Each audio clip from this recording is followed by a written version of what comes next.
Thank you, Mr. President. In a few moments, the Senate will vote on two amendments related to Sarbanes-Oxley. The first is the Dodd-Shelby Amendment, which is a non-binding resolution that suggests the SEC and the Public Company Accounting Oversight Board move ahead with changing the Sarbanes-Oxley regulations.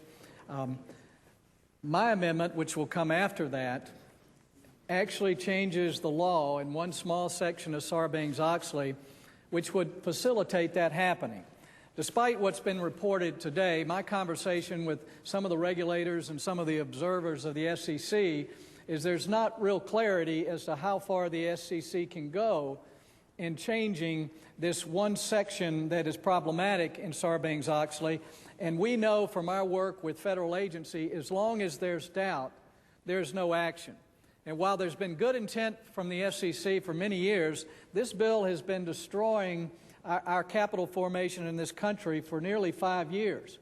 Admittedly, Sarbanes-Oxley has done some good things, but I think it's beyond question that particularly for small companies, small public companies, that Section 404 of Sarbanes-Oxley is doing untold harm in this country today.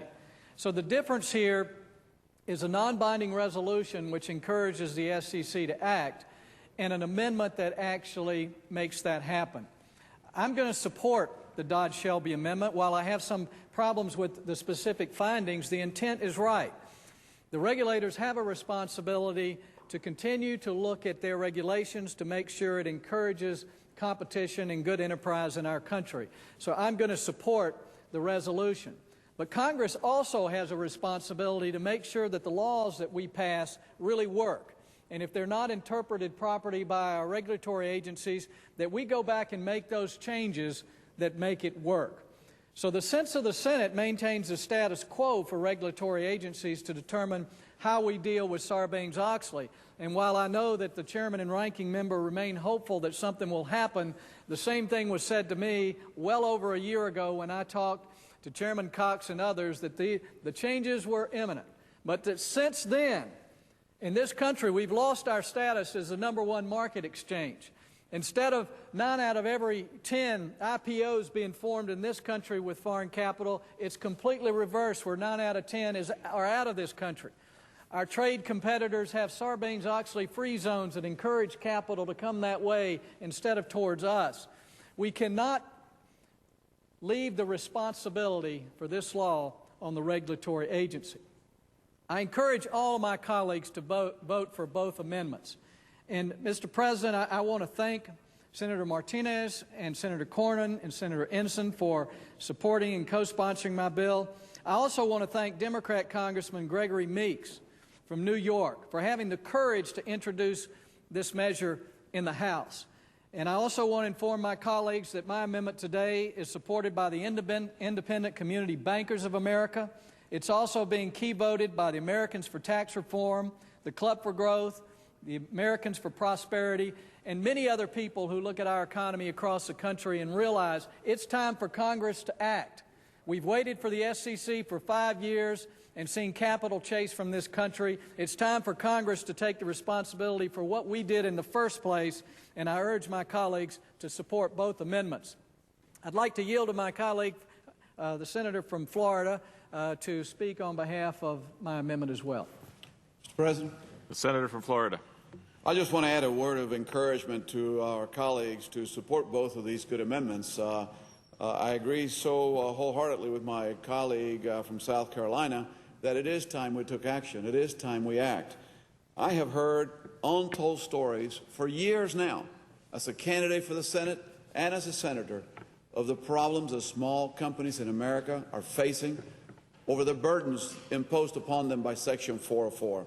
Unfair burdens that more disproportionately fall on small businesses than they do on large. A recent GAO study requested by our colleague, Senator Snowe, found that the cost of compliance for small public companies to comply with Sarbanes-Oxley has been disproportionately higher for small businesses than it was for larger companies.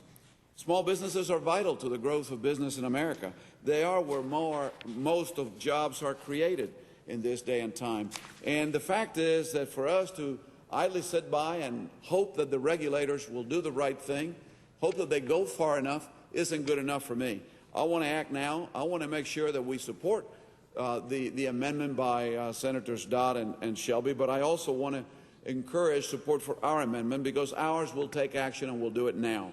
What it does is it exempts smaller companies with market capitalization of less than $700 million, with revenues of less than $125 million, or with fewer than 1,500 shareholders, from the onerous burdens of Section 404. There are a number of ways to maintain investor protections while lowering the cost of Sarbanes-Oxley compliance. We should start by exempting small companies from having to comply with Section 404 of Sarbanes-Oxley, the section that requires a double audit. Oftentimes, small business cannot even find an accounting firm willing to perform the audit, let alone afford to pay the significant percentage of revenue to conduct a duplicate audit. The fact of the matter is that this is strangling America's business. It is, as Senator DeMint pointed out, not allowing us to play the role that we have traditionally played in the capital markets. Mayor Bloomberg conducted a study in New York about why we were losing our competitive edge vis-a-vis other foreign markets. And one of the reasons that was found for that, among several others, but a very significant reason, was Sarbanes-Oxley compliance. It is time that we act. We passed a law. It was a good thing to do. It has done a lot of good. But the aspects of it that are now hurting American business, we need to pull those back, and that's what the DeMint amendment does. I fully support it and encourage my colleagues to do that as well.